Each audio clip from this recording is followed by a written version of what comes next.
All right, so today we're diving deep into something that I think a lot of our listeners can relate to, Okay. and that is the marathon Yeah. experience. We've got a really incredible firsthand account here from someone's first 26.2 miles. Right. And we're going to go way beyond the typical inspirational stuff. Yeah. We're going to uncover what this runner really learned about themselves, Right. how they handled the incredible mental and physical challenges of a marathon, Yeah. and maybe even glean some insights that you can apply to your own life. Absolutely. It's Okay. fascinating because it's really a journey of self-discovery, isn't it? Yeah. The marathon forces you to confront your limitations and then figure out how to push past them. Mm. It's not just about physical endurance, it's Yeah. about mental resilience too. Exactly. And in this deep dive, we're going to explore both those aspects. Yeah. Now, our runner starts off with a very clear strategy. Okay. Conserve energy. Mm. They even mention holding back on that first hill, even while other runners are surging ahead.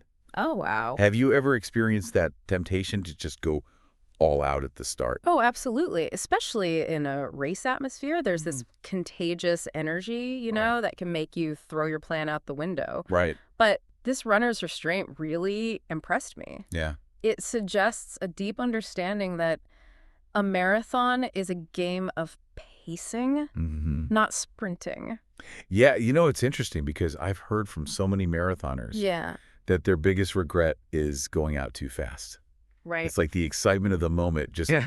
overrides their entire strategy. Yeah, But this runner seems to have a handle on that mental game from the get-go.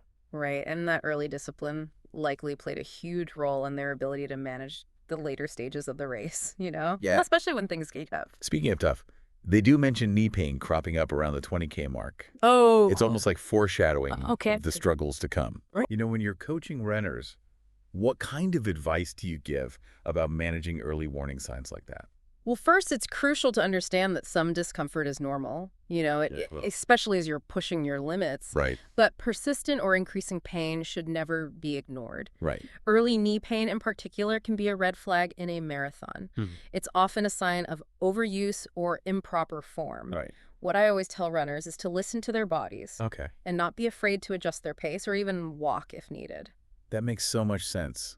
Prioritizing long-term success over short-term gains. Exactly. And it seems like our runner did a good job of that. Yeah. Because despite that nagging knee pain, they hit the 20K mark feeling energized. And then they hit Brighton Pier. Oh, wow. Just picture it, crowds roaring, Yeah. the energy electrifying. Yeah. They described it as a huge psychological boost. Have you ever run a race where the crowd support really made a difference? Oh, absolutely. I remember running a half marathon a few years back, Right. and there was this one stretch lined with cheering spectators. Yeah. It was like they were carrying you forward with their energy. It's incredible. It's incredible how much of an impact crowds can have on your mental state, I know. especially when you're starting to feel fatigued. Yeah, it's almost like a collective energy transfer, A Right. shared sense of excitement and encouragement that can push you beyond what you thought possible. Yeah. But it's important to remember that external motivation is only part of the equation. Right. And in our runner's case, that external boost was countered by the internal struggle brewing, Oh. that increasing knee pain. This is where we start to see the interplay between the physical and mental aspects of the marathon. Right. Our runner is still energized by the crowd, Yeah. but they're also having to make strategic decisions about how to manage their pain. Right. And that brings us to a crucial turning point in the race. Okay. Yeah. So we're at a turning point in the race. Uh, Kilometer 20, still feeling strong, but that knee pain is becoming more insistent. Mhm. What do? mm, They pop a painkiller and keep Uh-huh. going. okay. This really highlights a crucial aspect of marathon running Yeah, that doesn't always get enough attention. right. Pain management. It absolutely does. In a marathon, pain management becomes part of the strategic equation, and Right. the runner's decision to push through even with discomfort Yeah. speaks volumes about their determination. They're also using the terrain to their advantage, Okay. letting those downhill stretches conserve energy. Smart. And all the while, they're thinking about another runner they encountered, Mhm. someone attempting their first marathon too. Oh, wow. Love that little detail because it speaks to the sense of camaraderie you often find in these long-distance events. If we connect this to the bigger picture, It suggests a sense of shared experience, a Yeah. recognition that everyone out there is facing their own unique challenges. Right. The runner isn't just focused on their own race, Yeah. they're acknowledging the struggles of others. hmm It's almost as if they're drawing strength from that collective effort. And then they hit Madeira Drive, Okay. which is described as this long, grueling loop. They Oh, called it a mental and physical grind, right. which I think is a pretty accurate description of that point in a marathon. Yeah. Have you ever experienced that kind of mental fatigue in a long race? Oh, absolutely. What's fascinating about this stage of the marathon is how much the mental game takes over. Yeah. It's not just about the physical exertion anymore. It's about maintaining focus and motivation in the face of monotony and fatigue. And just when they needed a boost, they spot those 4-hour pacers again. Oh, nice. Bam!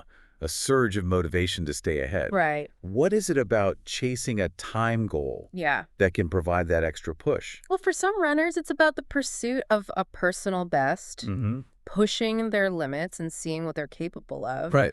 For others, it might be about proving something to themselves, Yeah. overcoming self-doubt and achieving a long-held goal. It can also be about the structure and discipline that training for a specific time provides. Right. It gives you a concrete target to aim for Yeah. and helps you stay motivated throughout those long training runs. That makes sense. Yeah. But even with that renewed motivation, the marathon doesn't let up. Right. At 29 kilometers, exhaustion hits hard. Oh. Imagine this, you're so close to the finish line, Yeah. but then you realize you have another loop to go.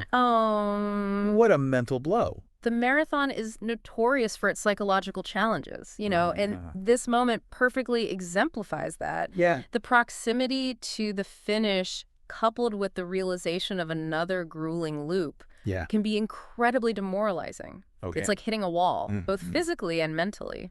And as if that weren't enough, they start seeing other runners in distress, people needing medical aid, Wow. collapsing from exhaustion. Yeah. It's a stark reminder of the physical toll endurance events can take. Right. I remember my first marathon. Seeing people struggling like that really made me question if I could actually finish. It's a powerful reminder that even with the best preparation, the marathon can push you to your absolute limit. Yeah.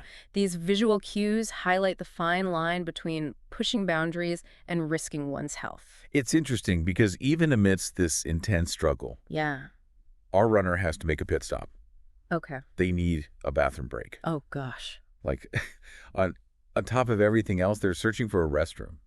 Oh, wow. It's a small detail, but it really humanizes the experience, doesn't it? Absolutely.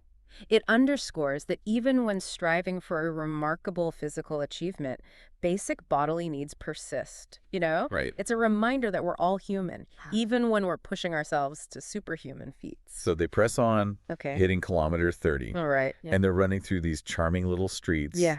lined with locals offering snacks. Wow. Tempting, right? Oh, yeah.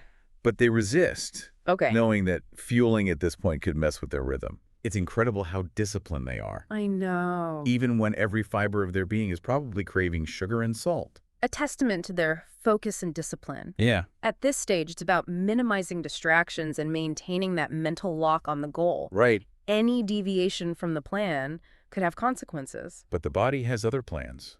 Oh. Leg cramps set in those calves screaming for mercy. Yeah, right. Forget about picking up the pace. Now it's about survival. This is where the runner's mental fortitude really shines through. They recognize the need to adapt, Yeah. to adjust their pace and strategy in response to their body's limitations. Right. It's a shift from striving for a specific time to simply finishing the race. And they finally turn back towards the finish at kilometer 33. Okay. I imagine there's a mix of relief and dread, Yeah. knowing that every step is going to hurt. Right. Have you ever coached runners through that final stretch of a marathon where it becomes more about mental toughness than physical strength? Oh, many times. And it's incredible to witness the power of the human spirit in those final kilometers, Yeah. They've accepted the pain as a constant companion. Right. And now it's purely about summoning the willpower to reach that finish line. But just when they think they're in the clear, another setback. Oh, no. Those 4-hour pacers overtake them at a 35K mark. Oh, wow.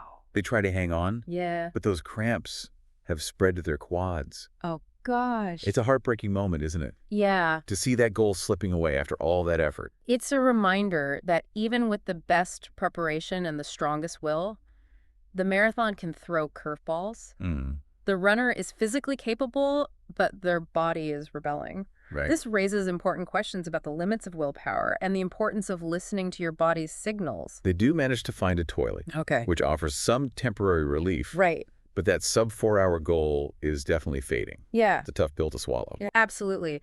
The mental strain of seeing a goal once within reach slip away can be incredibly disheartening, you know? Yeah. It speaks to the complex interplay between ambition, self-belief, and acceptance.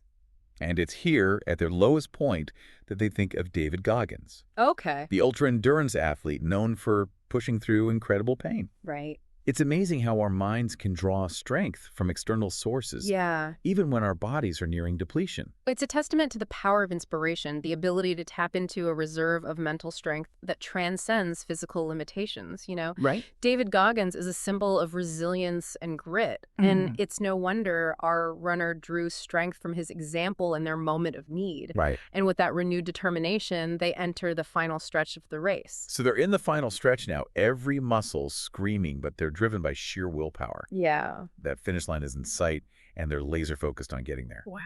Can you imagine that feeling? The mix of pain and determination, the knowledge that you're so close to accomplishing something incredible. It's a testament to the power of the human spirit, you know, the Yeah. ability to push beyond perceived limitations. Right. At this point in a marathon, the body is essentially running on fumes, Mm-hmm. and it's the mind that's calling the shots. And then talk about a cruel trick. Okay. They see what they think is the finish line, Mm-hmm. but it turns out to be just a landmark in the distance. Oh, no. Could you imagine that wave of frustration and disappointment? Oh, absolutely. It's a reminder that even in the final moments, the marathon can throw curveballs, you know? Right. The mix of exhaustion and the sudden realization that you're not quite there yet Yeah. can be incredibly demoralizing. Oh, yeah. But it also speaks to the runner's mental resilience, their Oh, yeah. ability to push through those moments of doubt and keep moving forward. They do eventually cross that finish line, Yeah. completely spent, both physically and emotionally. Wow. They even have to double check with an usher just to be sure it's real. That detail really struck me. Yeah. It speaks to the mental fog of exhaustion, the feeling of disbelief that you've actually accomplished what you set out to do. Yeah. It's almost like the mind needs confirmation that this incredible feat has truly been completed. And then they collapse at the bag collection area, Okay. surrounded by other runners who look just as wrecked. Oh, wow. It's a scene of shared suffering and triumph. There's a profound sense of camaraderie in that shared experience. Yeah. A recognition of the collective effort and sacrifice it took to reach that point. Right. It's a reminder that even though you're running your own race, Yeah. you're part of something much larger, Hmm. a community of people who have pushed themselves to their limits and emerged stronger on the other side. They take some photos with their medal, but it hasn't quite sunk in yet. Okay. And on their way back, they see runners still battling it out at the 30K mark. Wow. It must be inspiring to see others still pushing through, Yeah. knowing what they've already overcome. It's a powerful reminder that everyone's experience is unique. You know, their paces and struggles different. But it also underscores the mental aspect of the marathon. Right. The importance of perseverance and grit. And get this, in those last few kilometers, Yeah. people were breezing past them like it was a casual jog. Oh, wow. Talk about humbling. It's a reminder that we all have different strengths and weaknesses, Yeah. different paces and different journeys. But it also highlights the mental game of the marathon. Right. Those who appear effortless might have been fighting their own internal battles, Yeah. pushing through their own moments of doubt and pain. Later, they get a message from their friend Jen. Okay. Simple, but so true. Well done. A marathon is never easy. It's a universal acknowledgement of the challenge, Yeah, a shared understanding among those who have dared to attempt such a feat. right. It's a reminder that you don't have to be the fastest or the strongest to achieve something incredible. And Jen's advice? Focus on recovery, rest, and nutrition. Such wise words after pushing your body to the absolute limit. Absolutely. Looking back, our runner achieved their initial goals, reaching the start line, finishing the race, Right, and enjoying the training journey. right. That sub-4-hour goal, Mm. well, wasn't meant to be this time. Yeah. But they demonstrated incredible resilience, Yeah, absolutely. managing pain, and pushing through those mental barriers. And what they gained was far more valuable than just a time on a clock, you know? Right. They gained resilience, self-knowledge, and the understanding that they're capable of far more than they ever thought possible. So what does this all mean for you? This deep dive wasn't just about running a race. Right. It's about facing your limits, Yeah. embracing the journey, and discovering the strength within. Absolutely. About the power of the human spirit to persevere, Yeah, even when things get tough. exactly. And as we leave you with this story, we encourage you to think about your own challenges, your Yeah. own goals, and your own potential. What boundaries are you ready to push? Right. What will you discover about yourself along the way? Yeah. Remember, the journey is just as important as the destination.